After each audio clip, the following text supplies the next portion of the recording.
Hey guys, so I'm here to do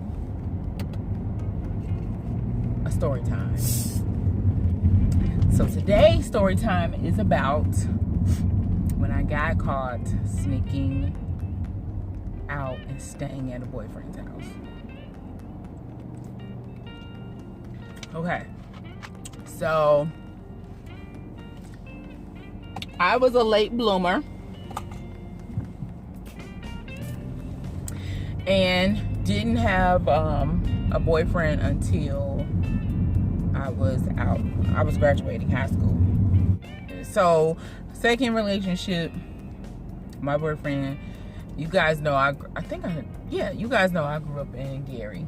Well, this boyfriend happened to live in Illinois, and I was so head over heels a stupid fool for this child, thinking I was grown. So I was 19 or 20.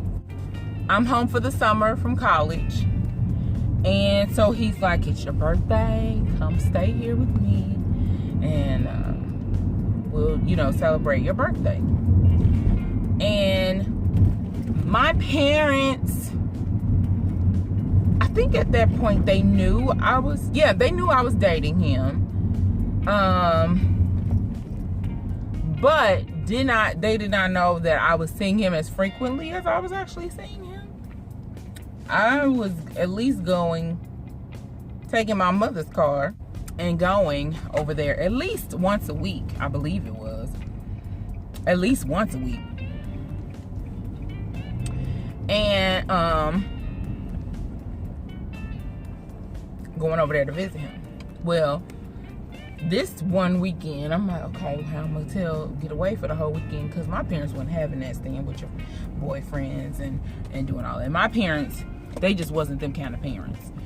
They weren't for having a boyfriend staying in the house. Over at our house, I couldn't have company over if they weren't there. That's just their rules, and I'm like, okay, that's what it is. So I decide to go stay with him. Okay, let me get my plans in place and all that. So one of my best friends who had a car, me and her I would drive her car around, and she actually transferred to the school that I was at. So we both lived went to the same school at one point, and we lived like upstairs and down. She lived on the second floor. I lived on the third floor. Like, so we were really close. Anyways, so she was out. It was my friend from high school, really since junior high. But so I told her, she's like, okay, this is what you do.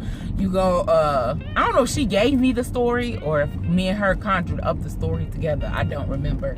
But I told my parents that me and her was going out of town for the weekend, and that we was coming back to Indianapolis for the weekend, and in her car. And so they're like, whatever, okay. They didn't have no reason not to take what I was saying. When I'm supposed to be leaving to go out of town, she takes me over to his house. And so I was going to come back on the train, because he was like right from the train station. And my house was not far from the train station. She was going to pick me up. So totally fine. Everything is going well. Well, when I'm getting ready to come back home after a wonderful weekend with my man at the time, my phone just keeps blowing up by my mom. And I'm like, why is she calling me back to back to back like this? Like, I don't know. But meanwhile, I'm at the train station right at that time. I'm getting ready to get on the train to come home. So I'm like, I can't, the train is going by. Like, I can't answer the phone. What's she gonna be like, what are you doing? When she know I should be supposedly on the highway, right? Well, I let her just keep calling. I did not answer. So I get on the train. Y'all, I can laugh at this now, but back then it was not funny to me. I'm like, I done messed up for real. So by the time I get on the train, she left me a voicemail message. And so I'm already know, I'm like, oh shoot, it's about to go down when I get back home. So finally she's still calling. So I answer. She asked me, what did she say? Well, I think she like asked me, well, where was I at? Where y'all at? I'm like, we on the highway. She's like, okay, well, what area? And I'm like, we just passed this. Because by this point, I knew an estimate of where everything, you know, how long it should take from at what point. Because we did the drive all the time. I think me and her was going home every other weekend when we were in school. So I think this was either the weekend of my birthday or the weekend after. So it may have been right at the beginning of August, right before we was getting ready to leave to come back to school. You know, like a week, probably like 2 weeks after that. And so I tell her where we at. She like, well, when I got out of church, cause with the way we used to go home from church, we would pass her house. So she was like, when I was on my way home from church, I rode past her mama's house. I saw her car outside. And I was like, huh? She was like, I saw her car outside. I was like, no, I think her brother got a car just like her. They got a car that looked alike. And she was like, oh. She's like, well, when I drove past, they also was standing outside. I was like, oh, are you kidding me right now? At that moment, I was like, this just fell apart right in my face. This whole thing just crumbled. Like, fell apart right now. Shattered glass. All I heard. Like, all the glass hit the ground at that moment. That's what I heard. So I'm like, all right, Tina, you ain't got no choice. Man up. I was like, all right, look, we didn't go out of town together. I went out of town. But she didn't go out of town with me. And she was like, I know you went with that boy, didn't you? That ain't really what she said. But we gonna keep this where I can put it up. She's like, you went with that boy, didn't you? And I was like, yeah, Mom. And she was so, I could literally tell in her voice how disappointed she was that I lied, number one. And number two, that I stayed with a man overnight. She was like, I am very much, she even told me, she was like, I am very disappointed in you. I cannot believe you would lie to me, and I have lost all of my trust for you. It's going to be a long time before I trust you again or anything that you say. You guys, when I tell you, when she said that literally broke me. Literally broke me. I was like, I cannot believe I did that to my mom. Because me and Mom, we had a great relationship. Like, an amazing relationship, actually. Yes, we had the mother-daughter relationship, but we also had, like, good friends relationship. Because I was older, you know, we was able to build that. I had moved out of their house. Not moved out, but I was away at college majority of the year. So when I got, you know, when me and her got to spend time together, it was, like, awesome. And I'm an only child, so I just built that bond with my mom. When she told me that, you guys, it literally broke me. So she's like, where are you? And I'm like, I'm on the train. I'm on my way home. She's like, what time do you get here? And I'm going to be there to pick you up. I'm like, okay. So I get there. I get off the train. I see her car sitting out there. You guys, my stomach still fell. It literally hit the ground. Like, bloop. Belly, bloop, on the ground. I'm like, okay, I gotta have this stupid conversation, and it's all my fault. Like, I don't have no one to blame for this that's about to happen but myself. So I get in the car. Mind you, I'm coming home. I got flowers and all these other gifts. Where did I think I was going to put all that stuff? I don't know. I didn't think that part through. I was dumb. Let's put it like that. And so she was like, oh, he gave you all that? And I'm like, yes. And she's like, well, I hope you had fun, because this is it. No! She was so mad.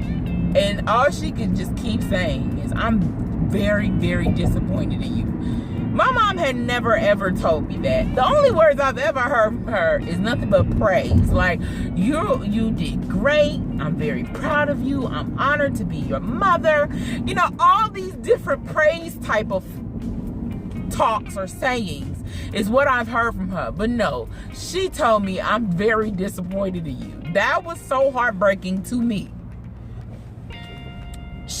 And the thing is, her, not even just her saying it, it was her demeanor, her behavior, the inflections in her tone, everything that let me know that I was truly disappointed. And I let my mother down. And she has dropped her regard for me that she had. The pedestal that she had me on, that's now gone. It was the worst.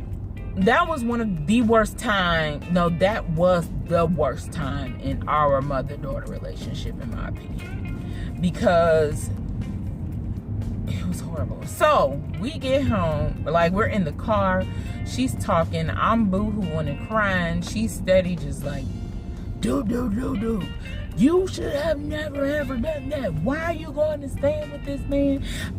She did not like him. Let's put that out there. So that was, I'm sure, another piece of this. She did not.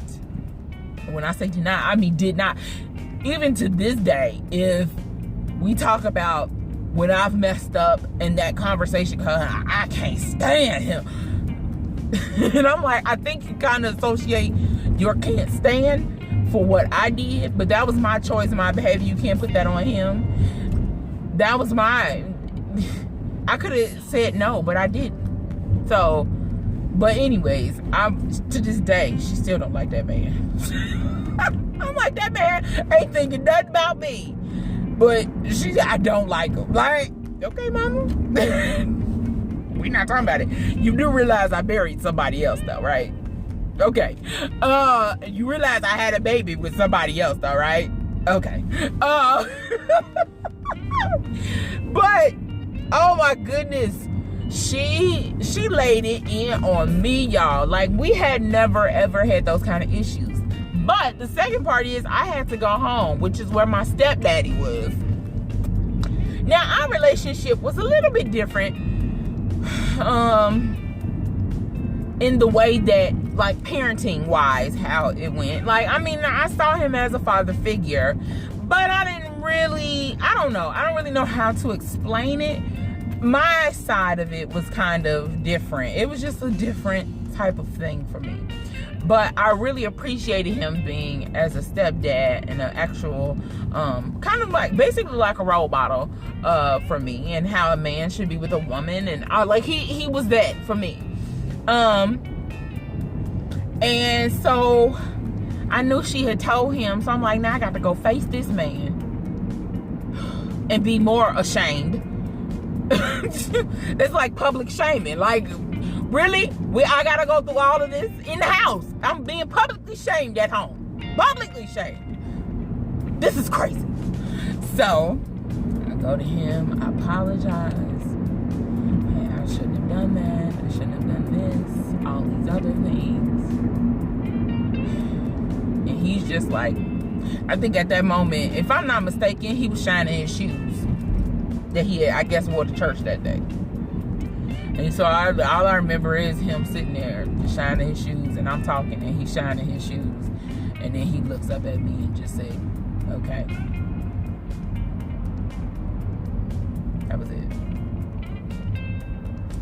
Y'all, me and mom, like, after that, it took a long time for our relationship to build back up.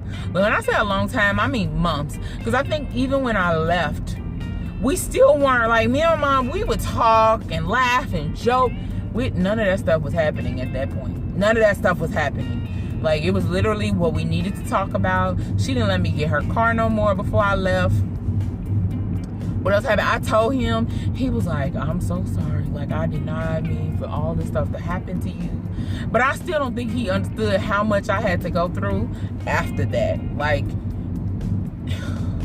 I was kind of off him after that point. Like, dude, I ain't messing with you. You messing up my life. Like, what was that day they said you a bad influence on my life? That was him. He was a bad influence on my life. Like, for real. He was just bad. All signs pointed to get away, do not talk to, return to sender. Like, that was him in my life. He should not have been in it. That's what it meant to me. So that was the time I got caught sneaking away to be with a boyfriend. Now me and my mom are best of friends again. We talk about everything. And when I say everything, sometimes I'm just like, Ma, I don't want to talk about that. So our relationship is good now. You guys have seen her. She absolutely loves Devon.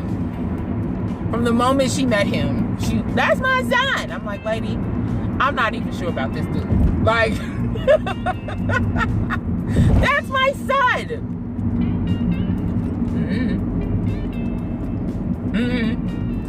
But she absolutely adores him, and I do too. So you guys, that was my story time. Let me know if you guys want to hear any more of my random interesting stories. I don't know how many more I may have, but I just thought of that one today because that was like a pivotal moment in my life. I'm trying to I'll have to think of more story times, but I do have another one. Let me know if you guys would want to see or hear about when I started and quit a job in 2 days. Bye guys.